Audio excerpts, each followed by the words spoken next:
Moin Moin, hallo und herzlich willkommen zu einem neuen Video hier auf meinem Kanal. Heute gibt es wieder eine Runde Shakes and Fidget. Ja, und das heutige Video ist mal wieder so ein bisschen Theorie, Crafting, was man so für Ideen noch so ins Spiel bringen könnte. Das haben wir ja auch mal früher mal gemacht. Meistens immer so vor kurz bevorstehenden Updates, die kommen sollen. Und ja, jetzt haben wir ja so eine Phase, wo wir jetzt schon etwas länger jetzt nicht mehr ein großes, fettes Update hatten. Und jetzt so langsam sagt man sich so wieder, jo, es könnte bald wieder so bald sein. Man munkelt, dass zu Ostern eventuell ein neuer Dungeon kommen könnte, ein neuer Legendary Dungeon vielleicht auch. Dann wurde ja auch schon öfter mal geschrieben von Shakes and Fidget selbst, dass dieses Jahr noch große Änderungen anstehen. Da kann man natürlich ja wieder vermuten, ne, was es sein könnte. So, ob es vielleicht in Richtung Serverzusammenlegung geht oder ob das erst nächstes Jahr kommt oder dieses Jahr vielleicht schon. Man weiß es nicht. Auf jeden Fall lässt einen das wieder ja, viel Freiraum zum Grübeln. Und ja, ich hatte mich dann mal selbst so gefragt gehabt, was, also wenn ich gefragt werde, so, was ja öfter mal vorkommt, was würdest du denn ja, ins Spiel tun, wenn du quasi einen Wunsch frei hättest, so, ne? Und das sind auf jeden Fall mehrere kleine Sachen, die da so ein bisschen beitragen würden.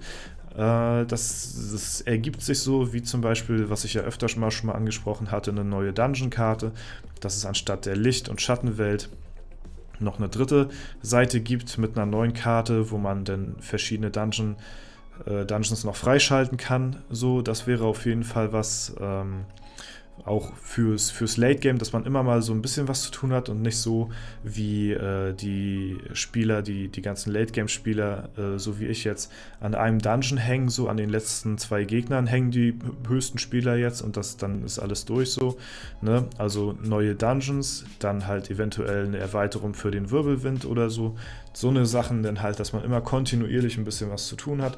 Das sind auf jeden Fall so kleine Sachen, die ich mir wünschen würde, aber wenn ich mal so überlege, was so das Coolste irgendwie wäre, was auch die Serveraktivität dadurch auch deutlich steigern würde und wo eigentlich jeder was von hat.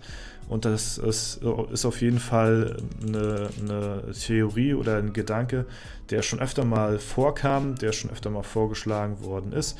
Und das ist halt so ein ja, XXL serverweites Monster, was man quasi in einem Server-Raid ja, besiegen kann und der ganze Server sich da anmelden muss und der ganze Server dann auch unterm Strich was davon hat. So, das ist natürlich eine ziemlich ein heftiges Update und ich weiß auch nicht, ob sowas in der Theorie umsetzbar ist. Auf jeden Fall, wenn man sich da ein paar Gedanken drüber macht, ist es auf jeden Fall, ja, denke ich mal, soweit umsetzbar, wenn man ein paar gute Vorschläge ja, den schicken könnte und ja, denn darüber entschieden wird, dass man denn sowas machen kann, weil es hat eigentlich nur positive Vorteile für alle, ne? Unterm Strich ist erstmal die Aktivität des Servers geht dadurch nach oben, das heißt, es spielen mehr aktive Leute auf einem Server, die sich dann da halt auch für anmelden müssen, das heißt, die Konkurrenz wird nochmal belebter, ja, die Gildenkonkurrenz wird dadurch vielleicht nochmal ein bisschen stärker und allgemein die Aktivität auf dem Server ist vielleicht ein bisschen höher, wenn die Rewards dementsprechend halt auch gut sind. So, das Ding ist aber, wie berechnet sich jetzt so ein Monster, so ein Server-Monster? Wie sind da die Werte? Wie können die Entwickler das so balancen, dass es quasi für den Server und deren Alter des Servers, das heißt, wie stark der Server auch ist und wie aktiv der Server auch ist, wie können die das Ganze berechnen? So, da habe ich mir halt Gedanken gemacht und da habe ich mir so gedacht, oder wie kann man da überhaupt dran teilnehmen?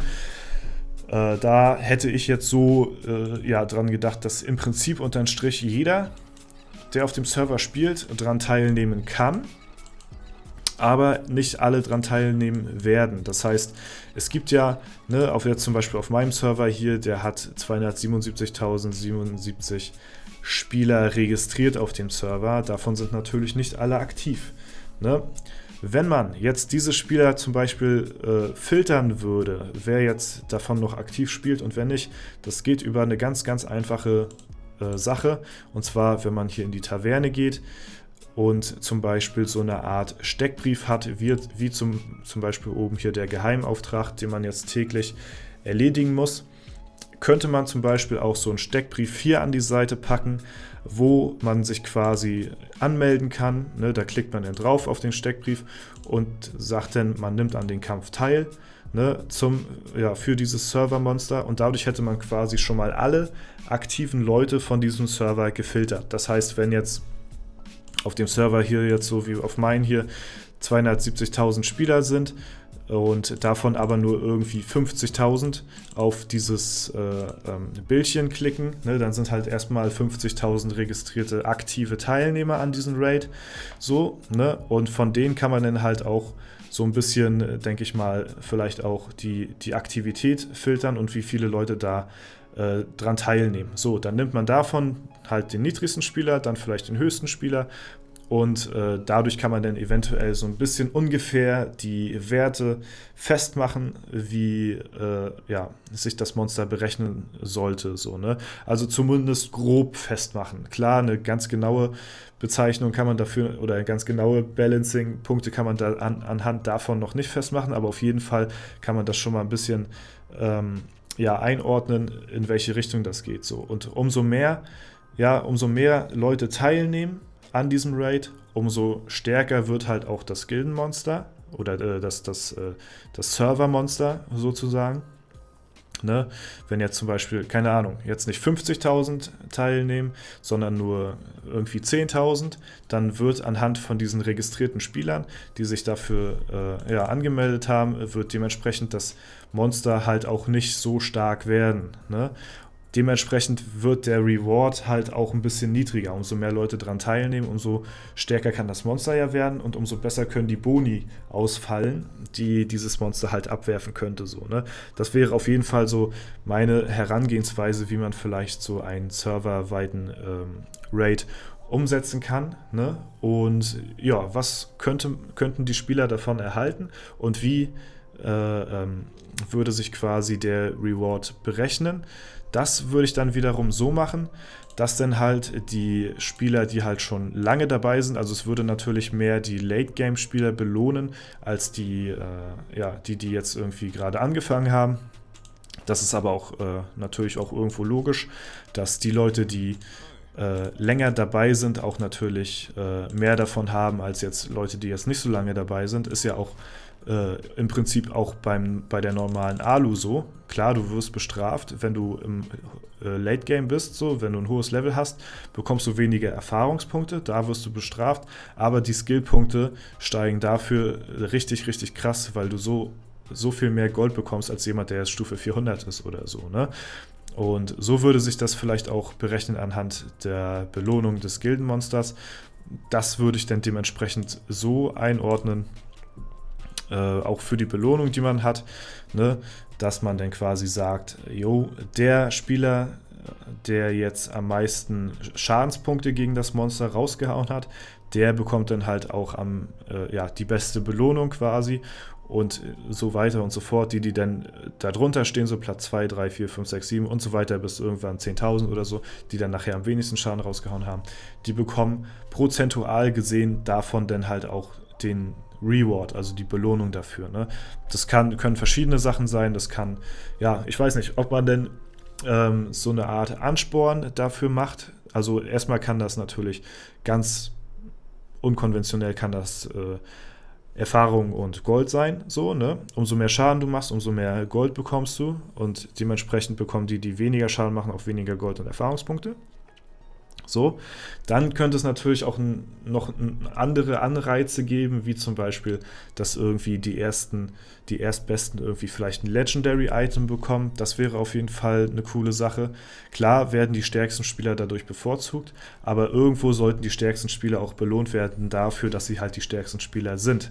So, dass die entweder sehr, sehr viel Geld ausgegeben haben und dann dafür eine kleine Belohnung bekommen, weil im Prinzip unterstützen sie ja das Spiel dadurch, dass sie halt entweder viel Geld ausgegeben haben oder auf einem alten Server sehr, sehr lange spielen, so wie wir jetzt zum Beispiel hier auf unserem Server, ne, die halt ganz, ganz oben sind, die haben sich das halt auch nach Jahren, ne, was weiß ich, nach 7, 8, 9, 10 Jahren, 11 Jahren, diese schon das Spiel spielen, natürlich auch irgendwann verdient, dass sie halt auch mal eine Belohnung bekommen. So würden die Late-Game-Spieler belohnt werden und das finde ich halt auch komplett in Ordnung so, ne.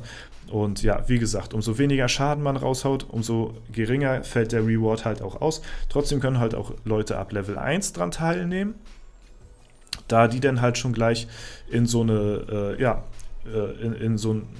an so einer Sache halt gut profitieren können und dann halt quasi der ganze Server da vereint ist. Ich würde halt da niemanden ausschließen, so dass man sagt, so, jo, ab Stufe 50, ne, kann man da jetzt dran teilnehmen. Ich würde da schon den ganzen Server mit rein involvieren, ne, weil so hat man schon gleich am Anfang an so den Ansporn, jo, ich möchte da oben mitspielen, ich möchte zum Server-Monster-Raid ein bisschen was beitragen, um dann halt auch dementsprechend meine Belohnung zu erhöhen, so, ne, und das wäre halt auf jeden Fall eine coole Sache.